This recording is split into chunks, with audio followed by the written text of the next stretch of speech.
The stale air of the lawyer's office clung to Mildred like a shroud, heavy with the scent of old paper and the fresh sting of betrayal. Her daughter-in-law, Maisie, a picture of false sweetness, declared, "Just get out of our lives and keep that old ranch." Mildred accepted her exile in silence, the pronouncement a cruel echo of her son Quinn's quiet complicity.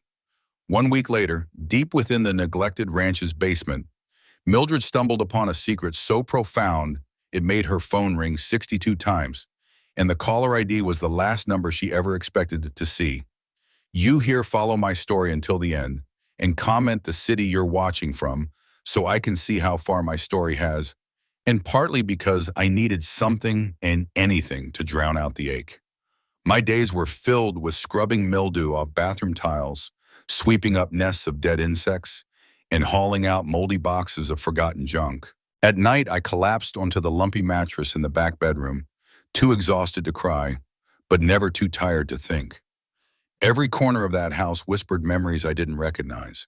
Family heirlooms from Levi's side, dusty photographs of relatives I'd never met, tools hung meticulously on the shed walls like they were waiting for a man who would never return. On the 6th day, I decided to tackle the basement. The door groaned in protest as I pulled it open, revealing steep wooden steps descending into darkness. I hesitated at the top, flashlight in hand, heart pounding in a way I couldn't explain. It wasn't fear exactly. It was something colder, like anticipation edged with dread. The basement air was thick with dust and something else, an earthy metallic tang that clung to the back of my throat. I moved slowly, stepping over rusted tools and forgotten furniture draped in spiderwebs. The light from my flashlight bounced weakly off concrete walls. Then I saw it, an old trunk wedged beneath the stairs, half buried behind paint cans and a broken rocking chair. It looked like it hadn't been touched in decades. I pulled it free, coughing as dust billowed into the air. The latch creaked when I opened it. Inside, wrapped in layers of oilcloth and linen, were papers, stacks of them, deeds, old photographs, ledgers, some yellowed with age, others surprisingly recent. And at the bottom, a series of locked black folders, each one labeled in Levi's handwriting.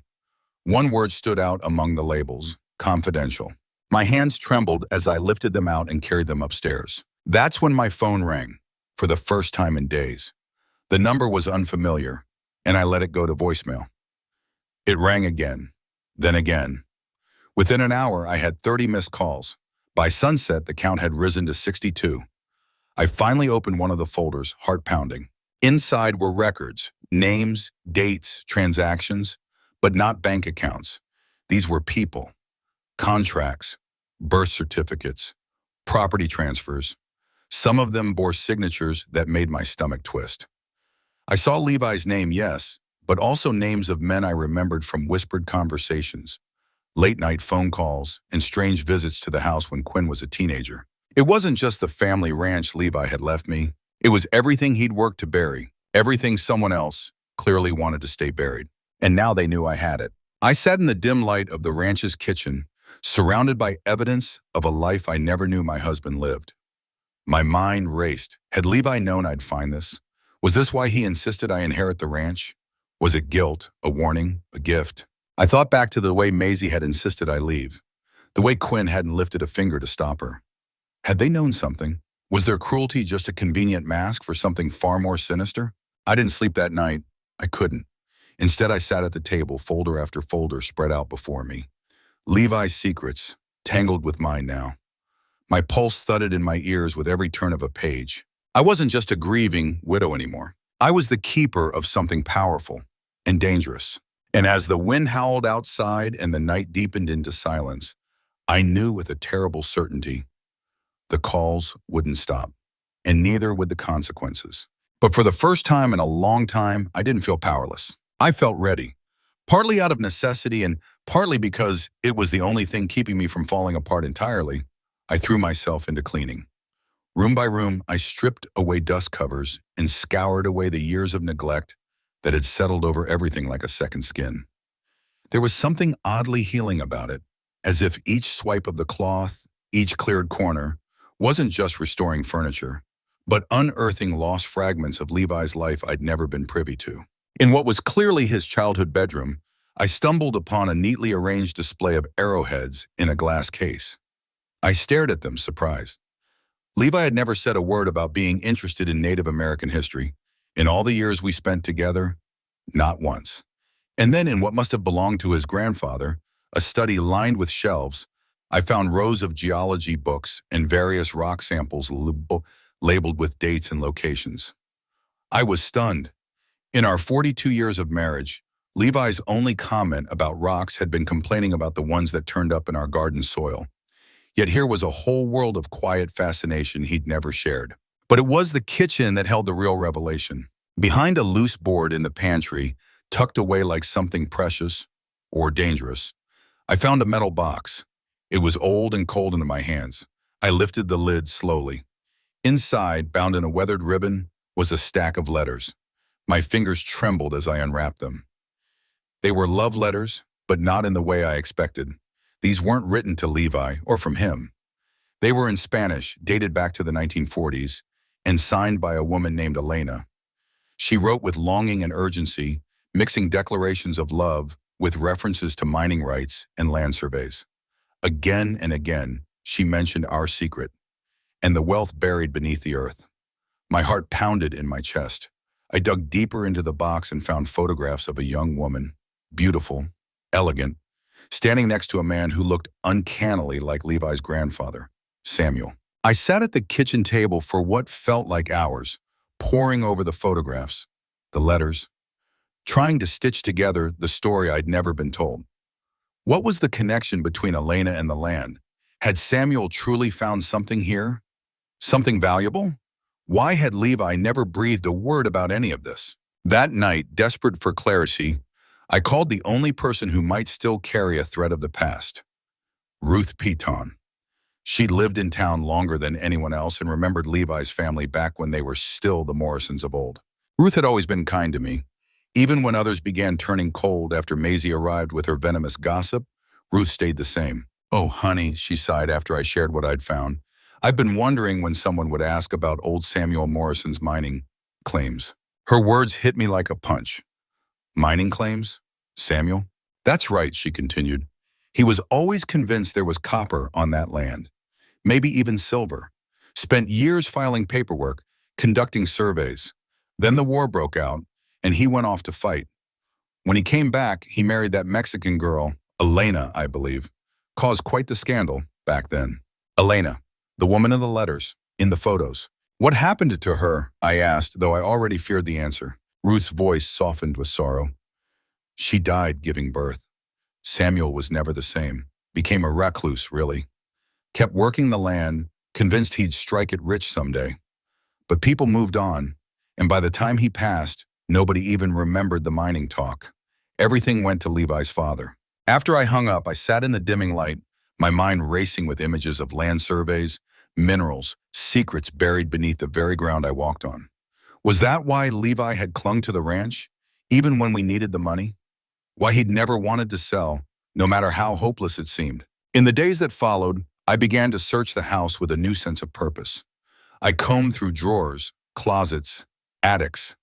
In Samuel's old desk, I found maps from the 1940s covered with notes I didn't understand. There were letters from the Bureau of Land Management, photocopies of mineral rights applications, and most importantly, a folder labeled assay reports. Inside were geological surveys suggesting copper deposits across the entire ranch. It was becoming clear. This exile that Quinn and Maisie thought would be my downfall, it might actually be the beginning of something else entirely. Then, in the closet of what had once been Levi's room, I made the discovery that changed everything. Behind a false panel, carefully sealed in oilcloth, was a manila envelope. Inside were newer surveys, dated from the 1970s. These weren't speculative notes. They were thorough geological assessments, written in technical language that screamed of wealth. Phrases like economically viable extraction and estimated reserves leapt off the page. In the margins were notes in Levi's own handwriting, figures, phone numbers, calculations. My breath caught. Levi had been researching this, quietly, for years. And at the very bottom of the pile, a letter from a mining company, dated just 6 months before Levi's death. They were offering to lease the mineral rights for a sum so large I had to read it twice. Levi had never replied. I sank to the floor. The papers spread around me like the pieces of a long-forgotten treasure map. This land, the ranch they all called worthless, the place Quinn and Maisie used to exile me, it might be worth millions. And they didn't even know. That night, sleep wouldn't come. I wandered through the house with a new perspective. Every creak in the floorboards, every draft through the windows, they no longer whispered of isolation. They hummed with promise, with power. But more than the money, it was something deeper I felt stirring inside me. A new pulse in my chest. Since Levi's death, since Quinn's betrayal and Maisie's cruelty, I'd felt nothing but discarded. Powerless. But now I saw what they had missed, what they had thrown away. They thought they'd banished me to a forgotten corner of the world. But what they'd really done was hand me the keys to something they couldn't even begin to comprehend. I didn't yet know what I would do with this information, but I knew this with absolute clarity. Mildred Morrison, the overlooked wife, the inconvenient widow, was gone. In her place was someone far more dangerous. Someone who had finally learned that revenge didn't have to come in fire or fury.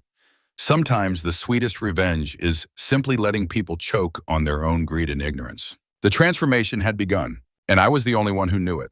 The basement had always unsettled me. Every time we came to the ranch, Levi steered me away from the stairs hidden behind the kitchen, waving his hand dismissively, saying, "Just junk and spiders down there. Nothing worth seeing." But after everything I'd uncovered, I began to wonder if it wasn't just cobwebs he was trying to protect me from. So on a drab Thursday morning, armed with a sturdy flashlight and more resolve than reason, I made my way to the basement for the first time. The wooden stairs groaned beneath my feet. The air grew colder, denser, filled with the scent of old earth and time-worn wood. The beam from my flashlight cut through the musty darkness, illuminating stone foundation walls far older than the house that stood above them. The blocks were massive, expertly fitted together in a way that spoke of craftsmanship long forgotten. Solid, purposeful, enduring. As my eyes adjusted to the dim light, I realized the basement extended far beyond the house's footprint, stretching into unseen spaces. It felt like stepping into a hidden world carved beneath our feet. Against one wall sat a long, heavy workbench cluttered with unfamiliar tools. Not just old hammers and picks, but strange, almost antique-looking measuring instruments. Devices that wouldn't have been out of place in a natural history museum. They hinted at a purpose beyond simple repairs or hobbies, but it wasn't the tools that stopped me cold. My breath caught when I spotted it. In the far corner, half concealed behind a teetering stack of wooden crates, an opening yawned in the wall. A tunnel. My pulse quickened as I moved closer. The entrance was small, no more than 4 feet high, shored up with timber beams that, though weathered with time, still looked reliable. A cool draft slipped out from the darkness within, brushing my skin with the damp, metallic scent of earth and minerals, similar to the geology samples I'd found upstairs. I crouched to peer in, but didn't dare enter.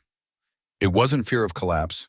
It was the feeling, undeniable, that someone had carved this tunnel with intent and knowledge. This wasn't a natural formation.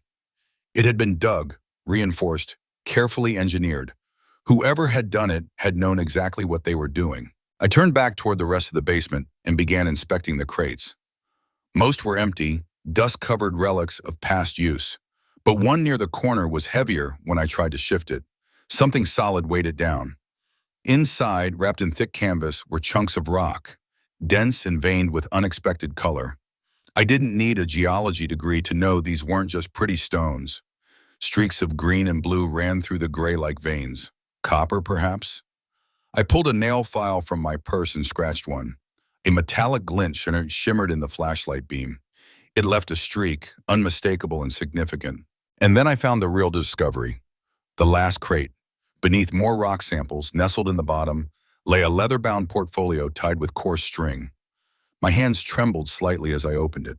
Inside were documents, official geological surveys far more detailed than anything I'd seen upstairs.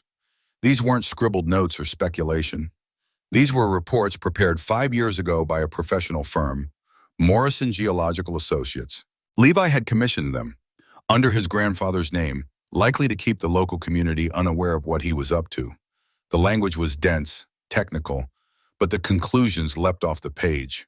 This land contained a substantial copper deposit, not just mineral traces, a commercially valuable source. The reports included ore quality, estimated extraction costs, and projected profits. My hands shook as I turned each page. One document in particular stood out, a feasibility study outlining how modern mining methods could extract the copper with minimal environmental disruption. It estimated revenue from a 20-year lease that was staggering, more money than I'd ever dared imagine. Enough to change lives, mine, Quinn's, everyone's. But the most damning paper of all was dated just 3 months before Levi died. A formal lease offer from Southwestern Mining Corporation, $2 million up front, plus quarterly royalties that, over the life of the lease, could amount to tens of millions. I had never heard a word about this. Not from Levi. Not ever. I sat on an overturned crate, the portfolio heavy in my lap, and tried to absorb it all. For years, I'd worried over retirement savings, medical bills, and how to stretch every dollar. I'd watched our son Quinn drown under a mortgage and listened to Maisie complain endlessly about wanting a bigger house. And the whole time, we'd been living on top of a fortune, and Levi had known. He'd kept the surveys secret, hidden the offer, never shared any of it, not even with me. Why, what had he been planning? At the very back of the portfolio, I found a piece of paper that offered part of an answer. A handwritten note. I recognized Levi's script instantly. The letter was dated just a few weeks before his final hospital stay. Mildred deserves better than what I gave her. This is her chance to have the life she sacrificed for Quinn and me. Don't let that woman ruin everything we worked for. Even in private, he couldn't bring himself to write Maisie's name. That woman. But the meaning was clear as day. Levi had seen her for who she really was. He'd been protecting this discovery from her. The ranch Quinn and Maisie had treated like a burden, the place they used to push me out of their way. It was worth more than everything else in Levi's estate combined. And in giving it to me, tossing it aside as though they were discarding an old coat, they had handed me the keys to an entirely different future. I climbed the basement stairs with a thunderstorm of thoughts in my head. My heart pounded as I reached the kitchen. There, under the yellowed light above the table, I laid out the documents like puzzle pieces and tried to think clearly. The logical next step was to call Southwestern Mining, confirm the offer, start the process. But something in me hesitated. Was it the memory of Maisie's smirk when she told me I was no longer part of the family? Or the way Quinn sat silently beside her while she gutted me with her words? Or was it something deeper? Something that had been quietly growing in the background of my life for years? For the first time in decades, I held every card. All week, I'd been ignoring their calls. Quinn had left voicemails I didn't even listen to. Maisie had sent texts that I blocked without reading. They probably thought I'd come crawling back, desperate to rejoin their shiny little suburban kingdom. But I had no intention of doing that. I picked up my phone and dialed the number printed at the top of the Southwestern Mining letter. A calm, professional voice answered almost instantly. "Ms. Morrison, we've been hoping to hear from you. Is this about your husband's mineral rights inquiry?" I took a deep breath. For the first time in months, my voice didn't shake. "Yes," I said. "I'd like to discuss your proposal." "Wonderful, we're still very interested. In fact, with current market conditions, there's a chance we could even improve on our original offer. Would you be open to a site visit?" "Yes," I said again, already picturing it. Next week would be perfect. As I confirmed the appointment, I caught my reflection in the kitchen window. The woman staring back at me wasn't the broken widow who'd been banished to this ranch like an afterthought. She was someone new, someone capable, someone with choices. I spent the rest of the day researching mining law, reading about lease terms and royalty rights until the legal jargon started to make sense. By the time the sun set, I understood exactly what this land was worth. I understood the kind of future it could offer. And more than anything, I understood what Quinn and Maisie had given up in their eagerness to erase me. That night, I slept more soundly than I had since the day we buried Levi. And tomorrow the game would begin. Curl up in my lap after a nightmare. "Mom, I'm sorry." I closed my eyes, pressing my fingers against my temples. That apology, small and trembling, was more than I'd expected. But it didn't erase the ache of the past few months. It didn't erase the sting of sitting in that lawyer's office while my son looked away as his wife picked apart everything I was. Still, some part of me softened at the sound of his voice. That little boy I raised was still in there, buried somewhere beneath the man who had learned to look the other way. I know you are, I said, my voice quieter than before. But sorry doesn't fix everything. Not right away. I know, he said again, barely above a whisper. We stayed on the line in silence for a while, and I could almost pretend that things hadn't changed so much. That Levi was still outside working on the tractor. That Quinn might walk into the kitchen, tracking mud across my clean floors, grinning like he used to when he was still mine. But things had changed. I'll think about it, I said finally. The money. But I won't make any promises, Quinn. Not this time. I understand. Thank you, Mom, really. We hung up not long after, the line going dead with a quiet beep that echoed in the still kitchen. The silence that followed felt different now, less like loneliness and more like peace. I looked down at the preliminary contract on the table, the neat columns of numbers, the crisp logo at the top. It was real, all of it. I was stepping into something new, something mine. I took a deep breath and stood, the chair scraping softly against the old tile floor. I ran a hand along the edge of the table, worn smooth by years of family dinners, birthday cakes, arguments, and laughter. So much of my life had happened in this house. But now, for the first time, it felt like it was beginning again. Not for Levi, not for Quinn, but for me. Outside, the wind had picked up, rattling the windows with the steady, familiar rhythm of the plains. The windmill turned slowly, creaking in the dusk like an old friend speaking a language I was just starting to remember. A promise, not a memory, and to say. I stood up, moved to the window, and looked out at the vast, dark horizon that stretched beyond the ranch. The storm clouds were beginning to gather again, just like they always did this time of year. But now, instead of fear or sadness, they felt like a reflection of something building inside me. Steady, inevitable, and powerful. I took another sip of wine, letting the silence stretch so long I could almost hear him squirming on the other end. Quinn, I said, my voice calm but unmistakably firm, I'm not going to bail you out. What? He said, the disbelief in his voice almost laughable. Mom, please, you don't understand what this could mean for us. No, Quinn, I said slowly, each word deliberate. I understand perfectly. You gambled on something you thought was yours, and now you're realizing it never really was. And instead of taking responsibility, you're calling me like a scared child. His breathing hitched. It's not like that, isn't it? I asked. Because from where I'm standing, it looks exactly like that. He was quiet for a long beat. Then more softly, he tried again. Look, I know we haven't treated you right. And I know what Maisie said was unforgivable, but we're trying, Mom. We're trying to fix things. You don't have to shut us out.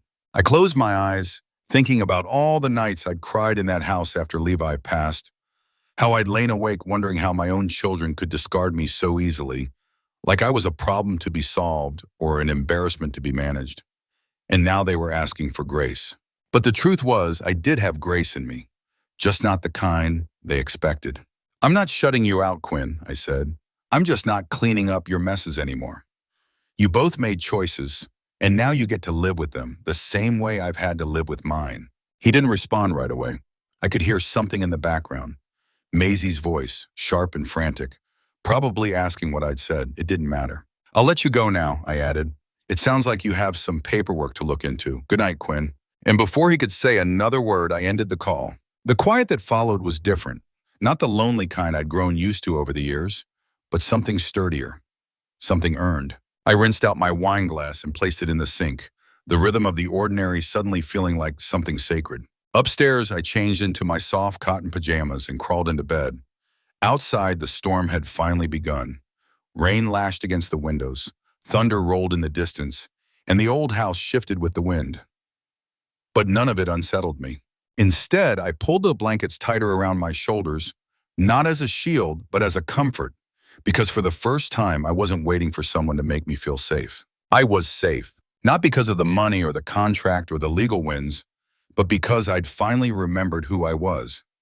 A woman who could withstand grief, betrayal, and silence. A woman who could build again on her own terms. And tomorrow, I would keep building. Not for Quinn, not for Maisie. For me, I've signed a mining lease for the ranch, a very profitable one. There was silence from the other end, so long I wondered if the call had dropped. Then Quinn's voice came back, barely audible. What kind of mining lease? The kind that's going to make me more money in 1 year than your father and I made in our entire marriage. More silence, heavy, stretching. Finally, he spoke again, his tone hollow. How much money, Mom? Enough that I'll never have to worry again. Not about lawyers, not about refinancing, not about property taxes, none of it. Jesus Christ. His voice sounded like it was echoing from some empty place. Then after a pause, he asked, how long have you known? I found out after I moved out here. After you and Maisie made it crystal clear about buying, I wasn't part of your new life. Mom, we never said you weren't welcome. You didn't have to say it, Quinn. You showed me. Your actions told me everything I needed to know about where I stood in your life. I could hear Maisie in the background, her voice sharp and agitated.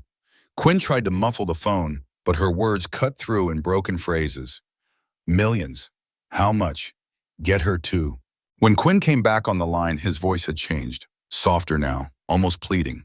It was the voice he used as a child when he wanted something and thought charm would do the trick.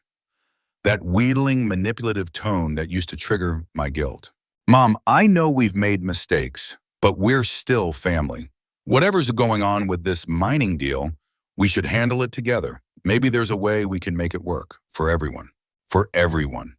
Meaning, give us some of the money. What kind of arrangement are you thinking of? I asked. Well, he began carefully. If the mineral rights affect our land too, maybe we could merge the properties again. Pool everything together. We could all live well. All live well. After they'd spent years pushing me out of their lives. And in this arrangement, I asked, where would I live? With us, of course.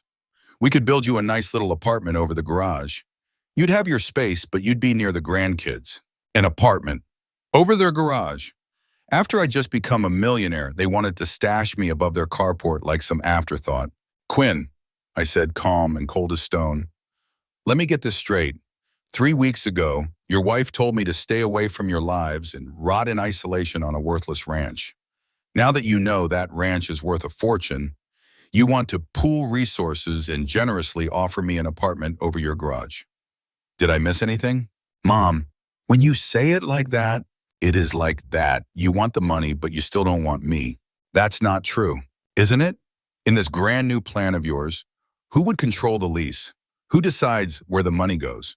Who's in charge? Silence. Exactly. My phone buzzed with another incoming call. Maisie this time. I ignored it. Mom, please don't do anything rash. Let's talk this out face to face, like adults. I am being an adult, Quinn, for the first time in 40 years. I'm making decisions based on what's good for me, not what's convenient for everyone else. What does that even mean? It means I'm done.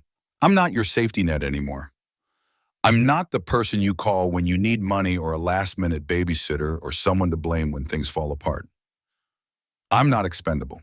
You're not expendable, Mom. You're just not thinking clearly. Grief makes people act irrationally. Irrational? My voice sharpened. Is it irrational to finally stop being used? Is it irrational to let you clean up your own messes for once? He didn't answer. Quinn, if you want to talk to me again, do it because you actually care, not because you want something. Otherwise, solve your own problems. And I ended the call. The phone rang again almost immediately. Quinn, then Maisie, then Quinn once more. I turned the phone off and set it aside. Outside, the sun was dipping low, setting the sky ablaze in golds and reds over the ranch. Tomorrow, the mining company would arrive to begin survey work. Soon, this quiet land would be full of life, trucks and machines waking the buried wealth below. But tonight, it was just me and the silence. Everything had changed. I wasn't the woman cast out by her own children anymore. I wasn't the go-to for emergency funds or the one who got the call when things went wrong. I was Mildred Morrison, and I was worth exactly what I said I was worth. Nothing less, and certainly nothing more just because they said so. Even though my phone was off, I could still feel it humming with the weight of all those missed calls. 62 in one day. Not because they suddenly missed me, but because they finally realized what they'd thrown away. The irony would have made me laugh if it didn't cut so deep. 6 months later, I was on the front porch of my renovated ranch house, watching the dawn wash the mountains in purple and gold. The quarterly report from the mining company had arrived in the mail that morning. Thick envelope, heavier than usual. Inside were the usual spreadsheets, updates on extraction numbers, commodity prices, and a check. 437,000. My cut of the last 3 months' copper sales. Even now, with this being my third check, the number still took my breath away. I set the check down and picked up my coffee. Morning had become a sacred ritual. Every day I sat out here, watching the land wake up. Some mornings I saw deer grazing in the distance. Other days, it was the mining trucks arriving, the crew moving with purpose and quiet respect across the far edge of the property. The phone rang once beside me, then stopped. A voicemail. I didn't rush to check anymore. Now my calls were from people I actually wanted to hear from. Patricia Wells, my attorney, keeping me in the loop. Frank Torres from the mining company, always polite with updates. Dr. Sarah Chen, who had started as a professional contact but had slowly become a friend. And sometimes, less often than before, Quinn. His calls had changed too. They weren't desperate anymore. Last week he called just to say his youngest had lost her first tooth. The week before he asked for my pot roast recipe. Small things, but real, different, less calculated, more human. Maybe finally real. I'd begun answering maybe half of Quinn's calls, no more, no less. As for Maisie, she'd gone silent after one especially hostile conversation in February. That day, she accused me of manipulating the situation, of driving a wedge between Quinn and his family. I let her vent for about 2 minutes before responding, evenly and without raising my voice, that I had neither the time nor the interest to manipulate anyone. If Quinn was reevaluating his priorities, maybe she needed to take a hard look at her own behavior instead of blaming me for the fallout. She hung up on me. That was the last time we spoke. From the snippets Quinn shared during our cautiously navigated conversations, I gathered that his marriage was fraying at the seams. The strain from the mineral rights dispute had exposed deeper fault lines, cracks that had likely been there all along. He'd taken out a second mortgage with sky-high interest just to stay afloat. Maisie's grandiose renovation ideas had been shoved to the back burner indefinitely. More telling than any of that, Quinn had started attending family therapy on his own. Maisie outright refused to go. I'm learning about boundaries, he told me the last time we spoke about it, about the difference between supporting someone and enabling them. I didn't respond out loud, but I caught the bitter irony. These were the lessons I'd been trying to teach him for years. He only began to understand them after watching his life unravel under the pressure of his wife's demands. The mining operation had turned out to be far more successful than any of us had dared to imagine. The copper vein was larger than early surveys suggested, and the quality of the ore was outstanding. Frank had recently mentioned that other companies were sniffing around nearby parcels, intrigued by the impressive yield from our land. You're sitting on one of the most valuable copper strikes in the area, he told me just last month. Your husband's grandfather had a remarkable instinct for this land. I'd taken a portion of the profits and poured it into a full renovation of the old ranch house, sensibly and with respect for its original charm. It wasn't a flashy overhaul, just carefully chosen upgrades. Solar panels now lined the roof. The kitchen had been refitted with energy-efficient appliances. We had central heating and air conditioning. I'd even installed high-speed internet, which allowed me to manage my investments and stay connected without ever leaving the mesa. But it wasn't just about the house, it was about me. I started choosing experiences that made me feel alive. I took a photography class and discovered a knack for capturing the quiet, rugged beauty of the land around me. I traveled to Santa Fe for a week and immersed myself in the rich tapestry of Native American history that shaped this region. I even enrolled in a geology course at the local community college, driven by curiosity to understand the very earth that had changed my life. For the first time in my adult life, I was truly living for myself. The voicemail light was blinking on my phone. I picked it up and played the message. Hi, Mom. Quinn's voice was softer than I remembered. Less defensive, more real. Just wanted to let you know Emma made the honor roll this semester, and Tommy's soccer team's headed to the regional finals. Thought you might want to know. A pause. Then, I've also been thinking about what you said, about being the man you raised me to be. I'm trying, Mom. It's harder than I thought it would be. But I'm trying. Another pause, longer this time. I love you, Mom. I know I haven't said that enough, but I do, and I'm sorry for everything. The message ended with a soft click. I sat there, the phone resting in my lap, my eyes tracing the arc of a hawk gliding high above the mesa. This wasn't one of his old calls, the kind laced with desperation, his voice tight with barely disguised need. This felt different, honest, earned. It had the weight of reflection behind it, not urgency. I scrolled through my contacts and hit call. "Mom?" he answered, clearly surprised. There was a tinge of hope in his voice. "I got your message," I said. "Tell me about Emma's honor roll." For the next 20 minutes we talked. Not about money or conflict or the past. We talked about the kids, their triumphs, their challenges, their dreams. Quinn told me about Tommy's speed on the soccer field and Emma's growing fascination with science. Almost as an aside, he mentioned that both children had been asking about me lately, curious about when they might see their grandmother again. "They miss you," he said simply. "I miss them too," I admitted. "Would you like to bring them out for a visit sometime? The ranch is much more comfortable now." "Really? You'd want that?" "Quinn," I said gently. I never stopped wanting to be in their lives. I just stopped accepting being treated like I didn't matter. "I understand," he said, and I knew he meant it. "Maisie and we've been separated for about a month," he added. His voice was calm, steady. I wasn't surprised, but I made sure not to let any satisfaction creep into my tone. "I'm sorry to hear that." "Are you?" "I'm sorry that your marriage didn't turn out the way you hoped it would. But no, I'm not sorry you're finally putting yourself and your children first." She said I'd have to choose between her and you, and I told her that anyone who makes me choose between the people I love doesn't really understand what love is. Something deep inside me uncoiled at his words. A knot I hadn't even realized I'd been carrying began to loosen. It had been with me so long I'd forgotten what it felt like to breathe without it. "I'm proud of you," I said, and I meant every word. "Can I ask you something, Mom?" "Of course." "When you found out about the mining, about how valuable it was, did you ever think about sharing it with us? Even after everything?" I paused, considering the question carefully. "Do you want the honest answer?" "Yes." For about 5 minutes, yes. I thought about fixing everything. Paying off your mortgage, setting up college funds for the kids, smoothing every wrinkle out of your life, just making it all go away. "What changed your mind?" "I realized that doing that wouldn't actually help you.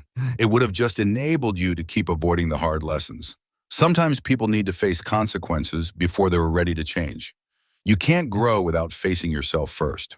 The silence that followed wasn't strained or awkward. It was a silence full of understanding, mutual and unspoken. "I'm learning that now," Quinn said eventually. "The hard way, but I'm learning." "Good," I said. "That's how the best lessons usually come."